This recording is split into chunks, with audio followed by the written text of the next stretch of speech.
Psyche के patients होते हैं ना कई, मैं उनके पेरेंट्स को कहूँगा भी इसी वसादत से कि अगर आप उन्हें मेरे पास लाएं तो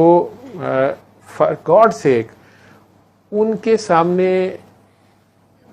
उन्हें बाहर बिठा के खुद अंदर ना आया करें। उसके बाद जब उस बच्चे से मैं बाद में ऑटो पे पहली बार बात करता हूं तो वो ये समझता है कि ये सारी बातें इसके मेरे माँ बाप ने बता दी हैं, फीडबैक कर दी हैं। तो जो जिस जगह वो स्टक्ड अप होता है वहां से मैं उसे निकालना चाहता हूं तो वो हैरान नहीं होता, और उसको निकालने का तरीका यही होता है कि उसे सडनली सरप्राइज कर दिया जाए। उसको एक जहां उसकी सोच फंसी हुई है उसकी बजाय उसकी अचानक एक नई तरफ मुतवज्जा किया जाए तो उसकी सोच निकाली जाए। मैं ऐसे बताया तो जिन्होंने पीरी शीरी जो कर रहे हैं, जो इलाज करना चाहते हैं, तो उसका ख्याल जहाँ फंसा होता है और लोग उसे ओसीडी, बाइपोलर, साइकेट्रिस्ट साहिबान जो भी उसका इलाज करने की कोशिश कर रहे होते हैं, तो उसका एक सादा सूफियाना तरीका या बाबा जी का तरीकाकार जो है उसमें यह था कि उसको सडनली सरप्राइज कर दिया जाए उसकी ज़ात के बारे में, कि वो परेशान हो जाए कि इसको मेरा कैसे पता चला,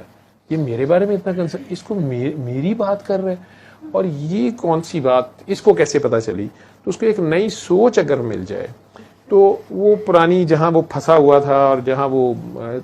जोहड़ एक बदबूदार जोहड़ बन जाता है, जहाँ सोच आपकी फंस जाती है, रुका हुआ पानी जो होता है वो एक बदबूदार जोहड़ बन जाता है। उसमें ये जो हैरत का जो है ना कमल, ये अगर आप खिला देते हैं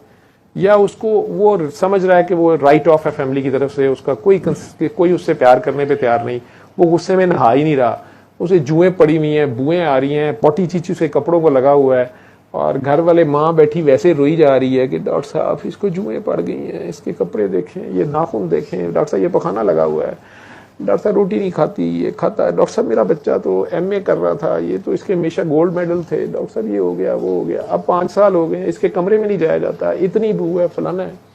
वो गुस्सा खा के बैठा होता है कि भाड़ में जाओ तुम सारे।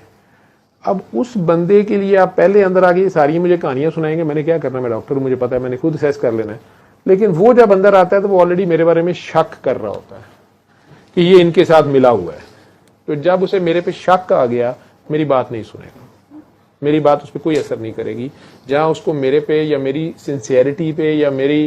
काबिलियत पे शक आ गया है तो उस पर इफेक्ट नहीं आएगा, वो कॉपरेट ही नहीं करेगा मेरे से। और अगर मैं उसे कोई हैरान कुन बात उसकी कह भी दूंगा जो उसका पर्सनल सीक्रेट है या उसके ख्याल में सिर्फ घर वालों को पता है और ये पहला इनकाउंटर है, तो उसमें भी वो कहता है कि ये तो अब्बू है, पहले अंदर आए थे उन्होंने बताया होगा, ये अम्मी ने बताया होगा, तो इसको पता है। फिर मेरे पास कई बार रह जाता है, अगर वो इस काबिल हो कि कई बार उसके वो पोटी चीची वाले हाथों को चूमना शुरू कर देता हूँ या उसको गले लगा लेता हूँ या गोदी में बिठा लेता हूँ जुओं समेत, तो उसकी माँ या बहन या भाई तो क्रैत खा रहे होते हैं और वो परेशान होकर मुझे देख रहा होता है कि ये मेरे गंद से प्यार कर रहा है।